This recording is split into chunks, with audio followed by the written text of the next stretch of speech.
It's a cold day in Butler County. The temperature is in the 10 to 15 degree range. That's why I'm all bundled up here. And this is probably the same kind of temperature and the same kind of weather that George Washington experienced while walking through Butler County. He was on his way on a military mission to meet the military commanders of the French Army in Fort Le Boeuf up near Lake Erie, north of here. We'll be following that trip today and talking about Washington's journey on Washington's Trail here in Butler County. The Washington's Trail program here in Butler County started a number of years ago. It was started by Judge Martin O'Brien, who became interested a long time ago. Judge O'Brien, when did you first realize that maybe you should start pursuing this project? I was interested in harmony, and through that I learned of George Washington's trip through western Pennsylvania. And that developed over the years into just a general interest in it. But as the 250th anniversary of his trip through Butler was coming about, I sent a letter to Senator Mary Jo White and suggested that in commemoration of his travels through western Pennsylvania, we should have some official recognition of it. And that developed into a grant from the state, which a committee of Butler County residents put together, and we ended up with Washington's Trail 1753. We have tried to commemorate his travels through here, but we have not tried to follow his footprints. Was it difficult to trace the exact trail? It's been done by a lot of historians prior to our effort. There are those who detract and say, oh, you don't know where he went, etc. But there have been a lot of historians who have generally outlined Washington's Trail, and his journal indicates certain areas that he definitely visited.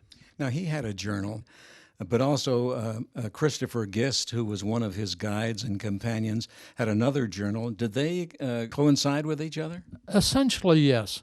They both told the same major details, but Christopher Gist probably had more details in it. Washington's journal was written and published very briefly. After he arrived back at Williamsburg, Governor Dinwiddie was trying to get money from the legislature for a militia.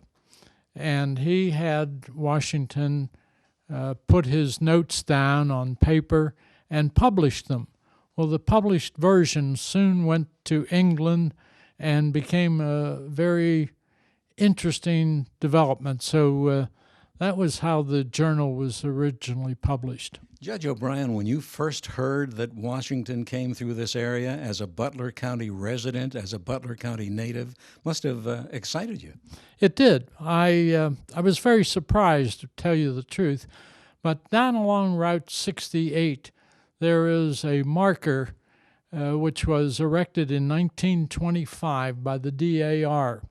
And there was a prior Butler County attorney by the name of C. Hale Sipe, who wrote a history of Butler County. He wrote a book on the Indian Wars of Pennsylvania and Indian Chiefs of Pennsylvania. And he was just an outstanding scholar, has done much research, and has been a real valuable asset to us. You know, the United States was the first real democracy in modern history. Now we assume that most of the 195 nations in the world are, about half of them are democracies. But we were the first and probably the most successful. It probably would not have occurred to the other nations in this world to be democracies had it not been for George Washington, the Constitutional Convention, his presidency, etc.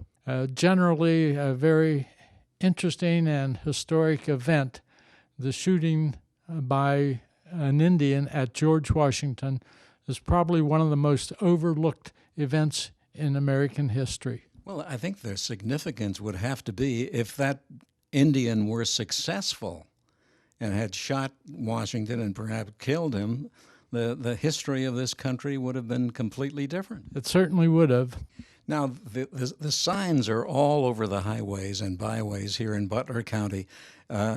Is that an accurate layout of where the trail actually was back in 1753? It's as accurate as we think we can follow, but we have not tried to follow Washington's footprints. We have done this as a commemoration and to raise awareness of Washington's travels through here and the importance of his mission to Fort LaBeouf. Is there a website that people can look at to get some more information about this and learn a little bit more about that trip? Yes, we have a website, Washington's Trail 1753. It has maps, details some of our events. You know, we have a hike every year, usually after the celebration of Washington's, or the anniversary of Washington's travels through here. This year we're merging with the North Country Trail Butler Outdoor Club, and they have a cherry pie hike in February. So this year we're combining forces, and that will be in February up at Jennings.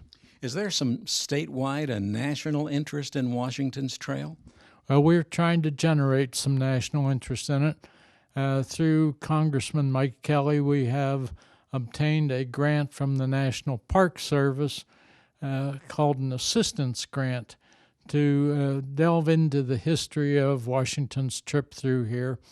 And hopefully, ultimately, we will develop a national historic trail from Williamsburg, Virginia to Fort LaBeouf. And broader than just in the Butler County area, he went through what was then Fort Pitt, yes, and what is now Pittsburgh, and so there are elements of that walk, that trek, even down there. Yes, at Fort Pitt there is some commemoration of it. There is a wonderful display at the Heinz History Center relative to the French and Indian War, but of course a great deal of it has to do with Washington's trip in 1753. Judge O'Brien, thank you very much. You're quite welcome. Thank you.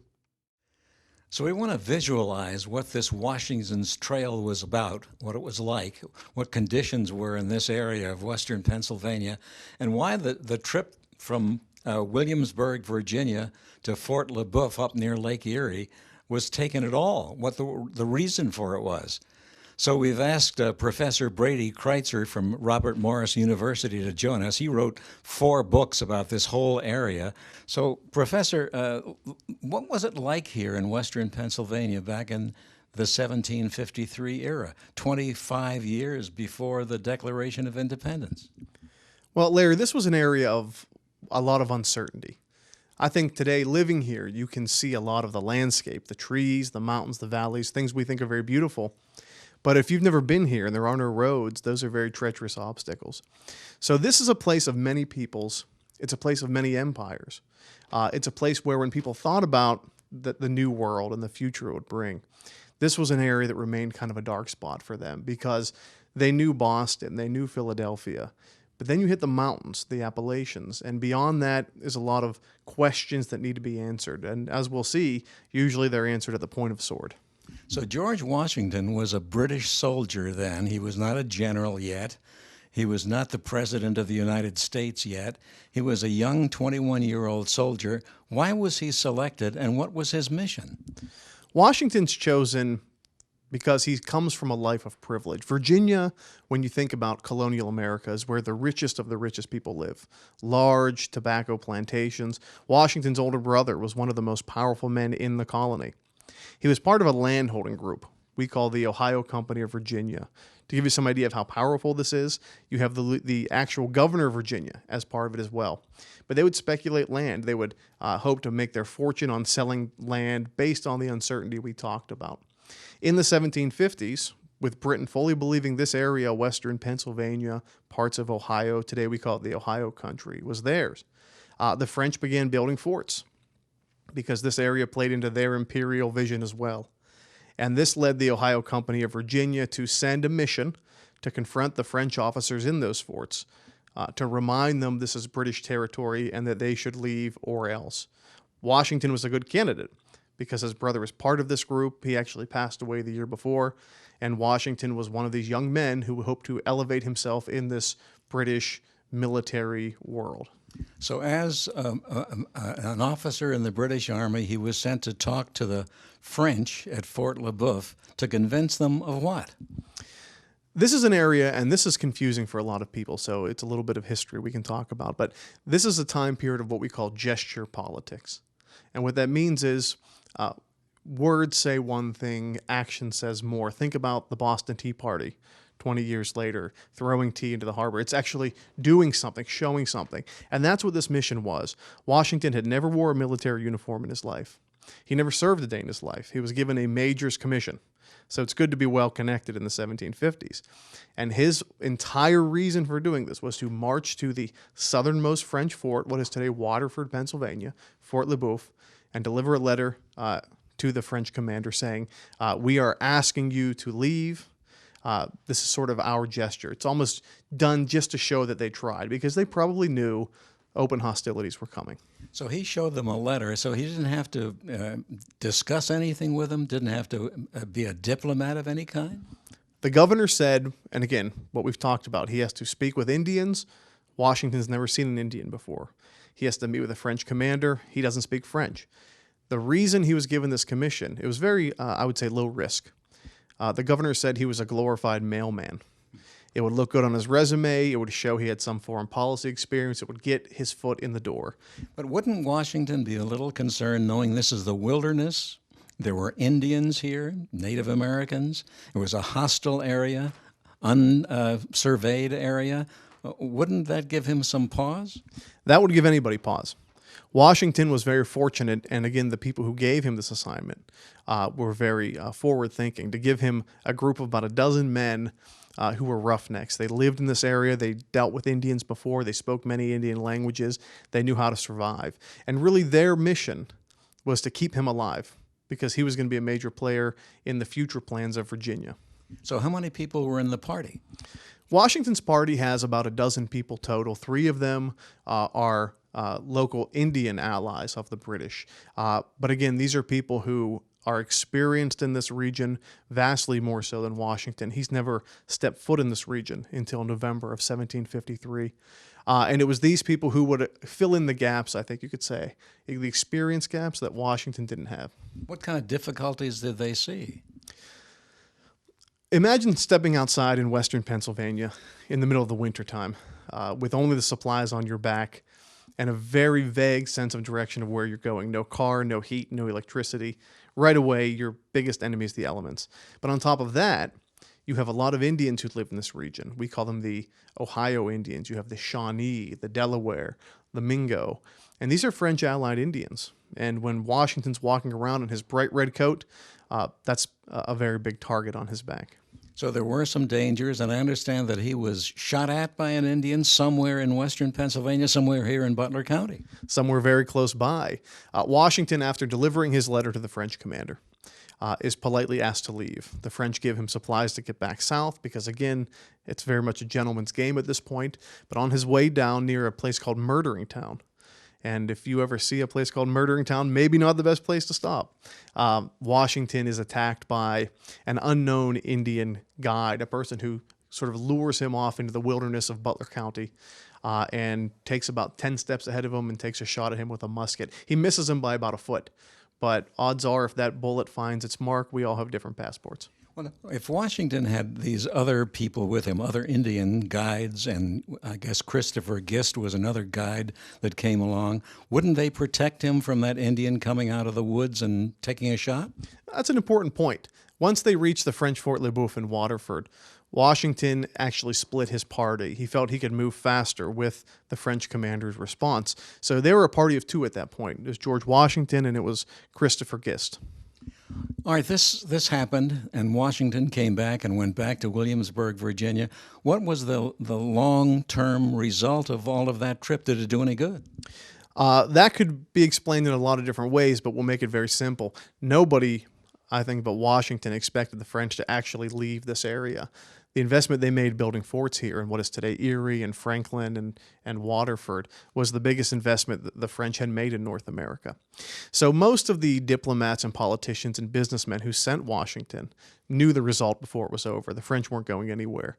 And this would set the stage for what would become the largest war in world history to that point. Just 2 years later, we call it the French and Indian War. Globally, it's the 7 Years' War. Winston Churchill would call it the First World War, and he knows a thing or two about that. But this will lead to a lot of difficulties. Britain will take full command of North America. The inability to deal with that will lead to the revolution. So you can see a very clear path here. So George Washington was part of one of the major wars at that time, and maybe one of the biggest wars at that time. He was a lonely 21-year-old officer that had a small party going up to Fort Le Boeuf to try to negotiate or at least present a message to the French commander. He was turned down, and ultimately this led to the French and Indian War. And who won that war? That was a British victory. That was a war fought on 5 continents. The British and French were eternal allies for 600 years. That was the war that settled the fight. If Washington had known, and this is a man with a big ego at 21, what he was doing and what that would lead to, and of course we don't know that, that would be a lot for anyone to carry, especially a young man like him. And as they say, the rest is truly history. Professor, thanks so very much. Thank you for having me, Larry. So that's part of the story about Washington's journey through Butler County, probably passing close to this spot between Butler and Evans City. I'm Larry Berg. We'll see you next time on Faces and Places.